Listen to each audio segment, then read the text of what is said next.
아니하며 죄인들의 길에 서지 아니하며 오만한 자들의 앉지 아니하고. 아멘. 할렐루야. 오늘 주님의 이름으로 오신 여러분들을 축복하고 환영합니다. 저는 시편 1편의 말씀을 가지고 몇 주에 걸쳐서 함께 은혜를 나누었으면 좋겠습니다. 우리가 시편 1편의 말씀은 너무나 잘 알고 있잖아요. 그죠? 너무나 우리가 익숙히 알고 있는 성경이고 또 많은 사람들이 또 은혜를 받은 성경 중에 하나입니다.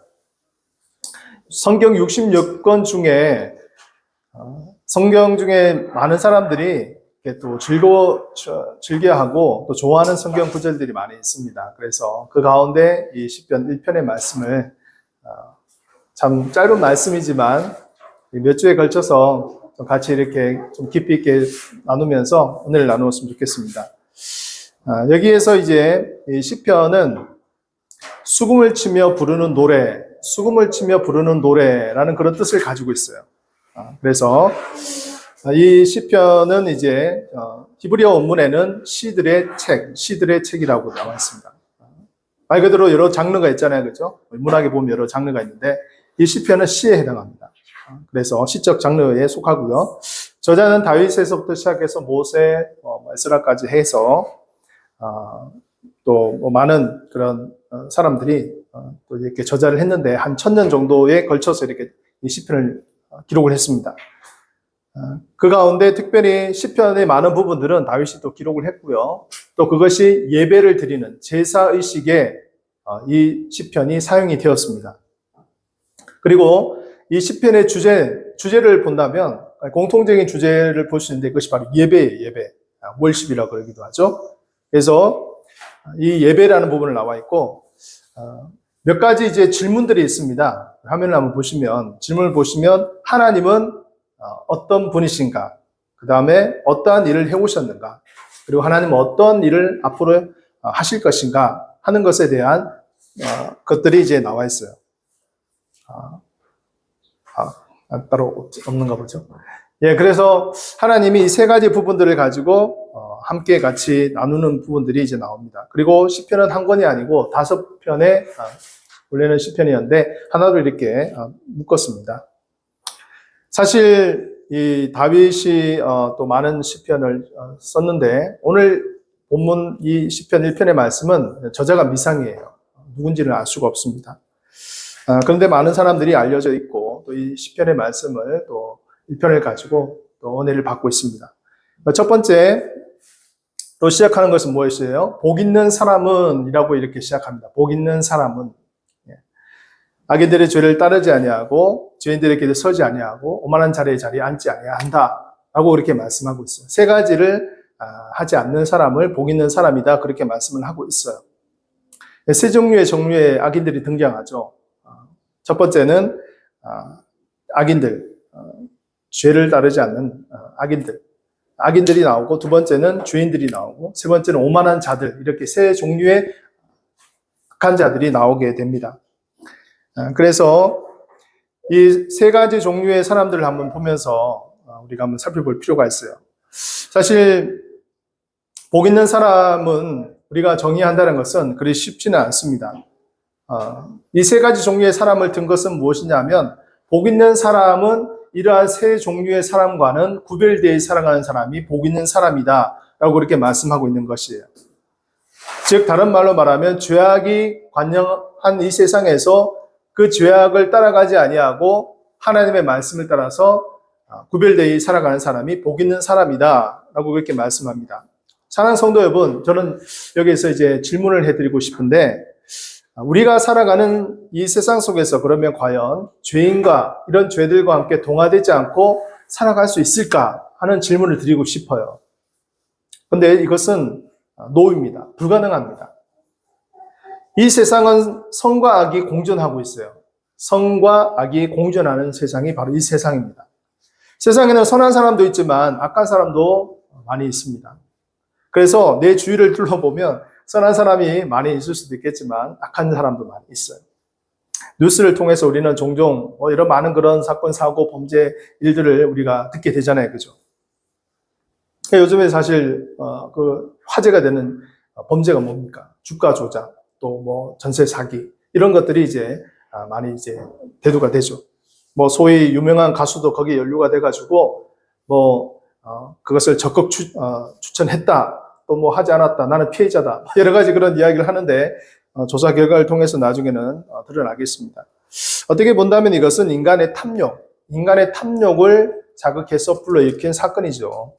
이 사건은 뭐 이번 사건뿐만이 아니라 예전부터 계속해서 한 번씩 있어 왔던 사건입니다.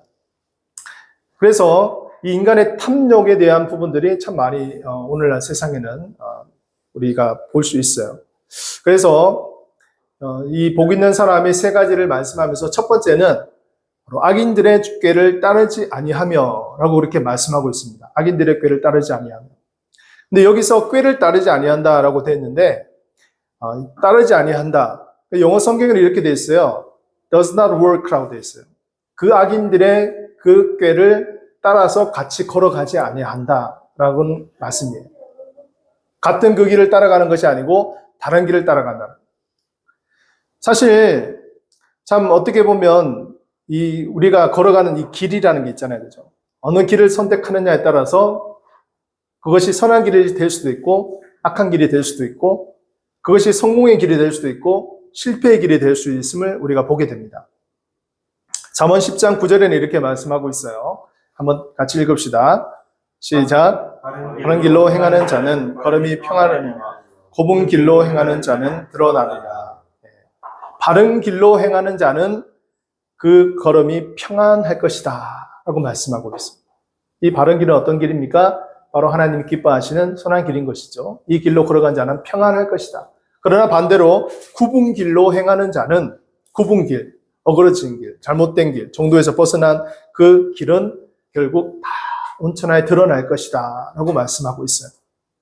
악인들의 길로 따라가면 결국 패망하게 됩니다. 그리고 우리는 이것을 잘 알고 있습니다. 그러나 잘 알고 있지만 때로는 우리가 유혹을 받아서 탐욕으로 인해서 그 길로 걸어갈 때가 종종 있다는 것이죠. 왜 그럴까요? 달콤한 유혹 때문에 그렇습니다. 달콤한 유혹. 여러분, 사람은 이 말에 의해서 많이 영향을 받고 움직입니다. 그래서 어떤 말을 듣는가가 참 중요하죠. 요즘에는 많은 정보들이 있습니다. 그 정보들을 잘 살펴보면 정말 나에게 유익이 되는 그런 정보도 있겠지만 그렇지 않은 정보, 또 거짓 뉴스, 가짜 뉴스 이것들이 얼마나 많이 있습니까? 사실 뭐 사기를 치는 사람들이 외면적으로 봐서는 그 사람이 정말 사기를 칠 수 있을까 할 정도로 외면적으로 봤을 때 정말 평범한 사람이에요. 그리고 뭐 아무런 그런 일을 할 정도의 사람으로 보이지도 않는데 이 사람들의 공통점이 있습니다. 어떤 공통점일까요? 아주 말을 잘해요. 말을 아주 잘합니다. 그래서 그 말을 들으면 그냥 솔깃합니다. 그래서 넘어가는 것이죠. 그래서 뭐 어디에 투자를 하면 고수익을 얻을 수 있습니다. 은행에 넣어봐도 뭐 이자도 얼마 되지도 않는데 여기에 투자하면 아주 큰 수익을 얻을 수 있습니다. 그렇게 사람들을 현혹하는 것이죠. 여러분, 이것은 사실 어떤 경제적인 투자의 원칙에서 봤을 때는 고수익이 있다는 것은 그만큼 리스크가 크다는 거거든요. 왜냐하면 사람들이 그걸 모르지 않잖아요. 그죠? 뭐 그것을 다 안다면 왜 그렇게 하지 않겠습니까? 왜 그렇게 사람들이 정상적인 방법을 하지 왜 그렇게 하지 않겠어요? 이것은 분명히 이러한 리스크를 숨기고 결국 사람의 탐욕을 불러일으키고 현혹하는 말을 하기 때문인 것이죠. 그래서 잠언에는 이렇게 말씀하고 있습니다. 잠언 10장 11절 말씀해 보면 우리 같이 한번 읽을까요? 시작. 의인의 입은 생명의 샘이라도 악인의 입은 독을 머금는다. 의인의 입은 생명의 샘이다. 의인이 말하는 것은 계속해서 그 말을 듣고 따라가면 생명의 샘이 솟아나는 거예요. 살아나는 역사가 일어납니다. 그런데 악인의 입은 어떻다고 했어요? 독을 머금느니라. 여러분, 독사가 그 독을 쏘기 전에 독을 잔뜩 이렇게 머금고 있습니다. 그러다가 갑자기 팍 해서 독을 쏘죠. 그만큼 사람들이 그 독을 몰라요. 잘 숨기고 있어요. 그래서 자신들이 원하는 그 목표물이 딱 왔을 때, 그때 이제 탁 그렇게 독을 쏘아서 그 사람을 파멸하려 머물도록 만들죠. 그래서 우리는 이렇게 기도해야 됩니다. 많은 사람들의 말, 또 어떤 정보, 이런 것을 잘 분별할 수 있는 분별력을 주십시오. 주여, 사람의 말에 쉽게 현혹되지 않게 해 주십시오 라고 기도해야 될 줄로 믿습니다. 그래서 여러분, 특히 사람은 이 사람의 말에 우리가 잘 현혹되기 쉽기 때문에 반대로 우리는 하나님의 말, 하나님의 음성에 우리가 귀를 기울여야 되는 것이죠. 이것이 바로 복 있는 사람의 첫 번째 길입니다. 두 번째는 죄인들의 길에 서지 아니하며 라고 말씀하고 있어요. 죄인들의 길에 서지 아니하며. 자, 여기서는 영어 성경에는 이렇게 되어 있어요. stand라고 되어 있습니다. In the way of sinners. 그래서 죄인들의 그 길에 stand한다, 선다. 여러분, 우리가 이런 말을 하잖아요. 그죠? 좌편에 설 것인지 우편에 설 것인지 선택하라. 그죠? 그래서 그 편에 서다 할 때 이게 stand라는 말을 씁니다. OX 퀴즈 할 때 O에 설지 X에 설지 판단하세요 할 때 이제 이 stand. 여러분, 우리가 신앙생활에 있어서 또 사회생활에 있어서 이런 선택의 문제에 많은 우리가 놓이게 됩니다. 어떤 부분들을 선택해야 될지 우리가 갈등에 놓이기도 하죠. 그런데 중요한 것은 하나님의 사람들은 어떠한 사람들의 인기에 좌우되지 않습니다. 그리고 하나님의 그 사람들은 사람들의 그런 관심과 사람들의 그런 박수 소리보다 하나님께 더 관심을 집중하고 있는 것이죠. 그래서 신앙은요, 어느 편에 설 것인가를 말하고 있어요. 세상 편에 설 것인가, 사람 편에 설 것인가, 아니면 하나님 편에 설 것인가, 하나님 말씀 편에 설 것인가를 말씀하고 있어요. 여호수아는 그의 사역 말년에 이렇게 말씀하고 있습니다. 여호수아 24장 15절 말씀 우리 같이 한번 읽겠습니다. 시작. 만일 여호와를 섬기는 것이 너희에게 좋지 않게 보이거든 너희 조상들이 강 저쪽에서 섬기는 신들인지 또는 너희가 거주하는 땅에 있는 아모리 족속의 신들인지 너희가 섬길 자를 오늘 택하라.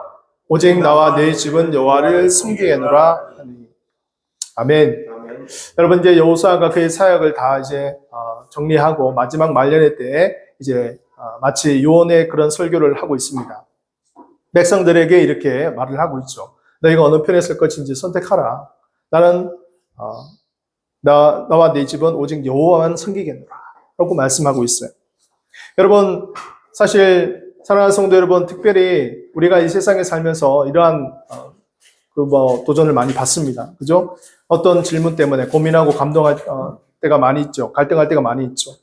내가 회사에서 신앙을 지키기 위해서 선택의 기로에 서게 될 때, 또 내가 사업을 하면서 신앙적 가치를 지키기 위해서 선택의 기로에 서게 될 때, 내가 자녀를 키우면서 선택의 기로에 서게 될 때, 내가 결혼할 배우자를 선택하면서 선택의 기로에 서게 될 때, 이런 여러 가지 많은 우리의 상황 속에서 우리는 선택의 기로에 서게 됩니다.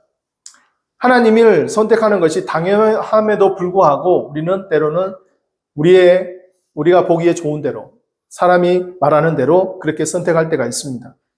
어느 편에 서게 될지, 아니면 그냥 중간에 서서 머뭇거릴지 우리가 판단해야 될 때가 있는 것이죠. 그러나 우리가 신앙적인 이러한 결단을 하고 하나님 편에 서게 될 때, 그때부터 신앙의 성장이 한 단계 올라간다는 거예요. 내가 사람 편에 서고 또 내가 보기에 좋은 대로 하면 그 당시에는 좋을 수 있을지 몰라도, 그 당시에는 그것이 잘했다고 볼 수 있을지 몰라도 신앙의 성장에 있어서는 멈춰버리는 것이죠. 그러나 그 당시에는 내가 손해본 것 같고, 그 당시에는 내가 정말 이것은 아닌 것 같고, 사람들에게 때로는 조롱을 받고 미움을 당한다 할지라도 그것이 하나님 편에 봤을 때는 하나님 보시기에 기뻐하시는 것이고 신앙의 성장을 이룰 수 있는 그런 귀한 길이 될 수 있음을 믿으시기를 바랍니다. 우리는 이러한 경험을 통해서 오늘도 살아 역사하시는 하나님을 체험할 수가 있는 것이죠. 그리고 우리의 신앙이 더욱더 돈독해지는 것이죠. 우리가 어느 편에 설 것인가 망설이지 마시고 고민하지 마시고 또 염려하지 마시고 하나님께 우리의 삶을 맡기고 또한 그 결단 가운데 있기를 간절히 축원합니다. 세 번째는 오만한 자들의 자리에 앉지 아니하고 라고 말씀하고 있습니다. 오만한 자들. 자, 여기서는 앉지 아니한다. 앉지 아니한다. 여기 오만한 자들은요, 또 다른 말로 말한다면 거만한 자들, 또 다른 말로 말하면 교만한 자들이라고 볼 수 있어요. 자신의 힘과 세력과 또 권력과 재력을 믿고 자기 힘을 믿는 자를 거만한 자들, 오만한 자들이라고 말씀할 수가 있는 것이죠. 즉 하나님보다 자기를 더 신뢰하는 거예요. 하나님보다.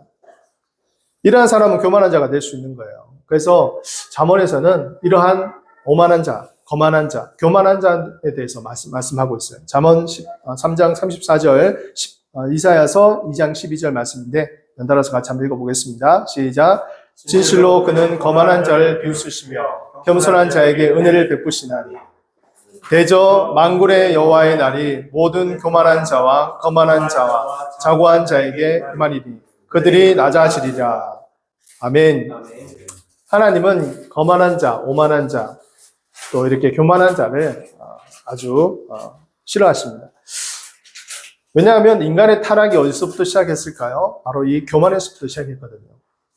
나도 하나님과 같이 지혜로워질 수 있다 라고 그렇게 뱀이 아주 달콤한 말로 하와를 유혹했잖아요. 그 말에 하와는 그 말을 듣고 결국은 마음에 의심이 생겨서 하나님과 같이 지혜로워지려고 하는 그 교만 때문에 결국 타락하게 된 것이죠. 사탄은 여러분 이러한 인간의 심리를 너무나 잘 알고 있습니다. 인간의 심리를 너무나 잘 알고 있기 때문에 이것을 계속해서 공격하는 것이죠. 제가 이제 지난주에 읽었던 책 가운데 나의 로망, 나의 로마라는 그런 책이 있어요. 그 책에 보게 되면 이 로마를 이제 여행하는 것에 있어서 그 여행 작가가 이제 기준에서 쓴 책이에요. 로마인 이야기라는 그런 또 유명한 책도 있고 하지만 그 로마의 유적들을 이렇게 사진을 촬영해서 그것에 실제적으로 있었던 역사적인 배경들을 같이 이렇게 설명한 책이더라고요. 거기 보면 여러분 유명한 이 카르타고의 명장 한니발이 나옵니다.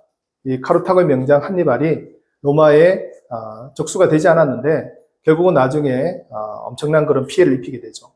그래서 이 한니발이 약 15년 정도 이 로마에 많은 어려움을 주고 또 그 국토를 유린하는 그런 일들을 하게 됩니다. 이 한니발 장군이 어떤 특징이냐면 그 당시 코끼리를 이제 막 타고 부대의 전력으로 쓰고 있었어요. 그래서 코끼리 부대가 굉장히 유명했습니다. 그래서 사람들이 이 로마의 강력한 군대를 이 한니발 장군이 많은 피해를 입혔어요. 근데 이 한니발 장군을 이제 무너뜨린 사람이 있습니다. 그 사람이 누구냐면요. 키프로스라는 사람이에요. 키프로스라는 아주 젊은 청년이 나타나서 자신이 이 한니발 장군을 깨뜨릴 전략을 모의를 했어요. 어떤 생각을 했냐면 한니발 장군의 부대가 약 한 7만 명, 8만 명 부대가 로마에 주둔하고 있었는데 이 주둔하고 있는 부대와 싸워서는 승산이 없어요. 그렇기 때문에 한니발 장군이 있는 그 카르타고의 본토를 공격하는 그런 계획을 짜게 됩니다. 어떻게 보면 이것은 허를 찌르는 거죠. 우리가 이제 6.25 전쟁을 보면 인천 산후 작전이 굉장히 큰 그런 전쟁의 반환점이 되었잖아요. 그죠? 전환점이 됐잖아요. 그죠? 왜냐하면 다 계속해서 밑으로 남하고 있는데 그것을 허를 찔러서 본토 위로 올라가서 이제 보급로나 이런 모든 걸 다 차단시켜버리는 이러한 전략을 쓰게 된 것이죠. 그래서 이 키프로스라는 사람이 약 7만 5천 명의 군사를 이끌고 카르타고 본토를 공격하게 됩니다. 기습적으로. 그래서 결국 이 막강한 한니발 장군이 로마에 주둔하고 있다가 급히 회군하게 되는 이런 일들이 벌어지게 되는 것이죠. 결국 이 키프로스의 전략 때문에 한니발 장군의 이 본토인 카르타고가 무너지게 됩니다. 그래서 15년 동안이나 로마를 괴롭혔던 한니발, 이 카르타고의 이러한 세력들이 무너지게 되는 것이죠. 그리고 그 카르타고의 본토는 다 불타고 있었습니다. 근데 이 카르타고가 이 키프로스라는 사람이 무너뜨리고 난 다음에 그 불타는 것을 바라보면서 그의 로마 왕에게 그렇게 이야기했어요. 이 불타는 것을 보면서 자화자찬을 하지 마십시오. 로마도 결국은 이렇게 불에 탈 수도 있습니다. 라는 그런 유명한 말을 했어요. 이것은 무슨 말을 뜻합니까? 역사를 보게 되면요. 많은 그러한 위인들이 있고 또 왕들이 있고 정복하는 전쟁들이 나옵니다. 그러나 그것들이 계속해서 승자로 갔다가 다시금 패자가 되기도 하고 승자로 갔다가 패자가 되기도 하고 이러한 역사적인 반복을 일으키고 있는 것을 보게 되죠.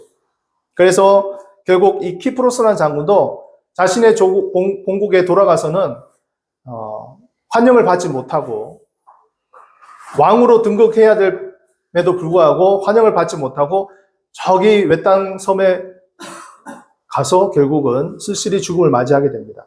약간 추우면 꺼셔도 돼요. 그래서 이 역사에 있어서 큰 전쟁의 승리를 이루었다고 하여서 그 사람의 장래가 어떻게 될지, 성공으로 갈지, 이건 아무도 알 수 없는 거예요. 사랑하는 성도 여러분, 아무리 승리한 전쟁의 개선 장군이라 하여도 결국은 한낱 한 줌의 죄로 생을 마감할 수 있다는 것을 보게 됩니다. 역사를 보면서 이런 교훈을 얻게 되는 것이에요. 당대 아무리 막강한 힘과 권력을 누리는 사람이라 할지라도 그 권력과 그 힘은 잠시 잠깐 그냥 사라질 수 있다는 것이죠. 오만한 자, 거만한 자, 교만한 자를 하나님은 미워하십니다. 그리고 이 세상에서도 마찬가지입니다. 아무리 자신이 힘 있고 능력 있고 권력이 있다 할지라도 그것은 어떻게 보면요, 잠시 잠깐인 것이죠.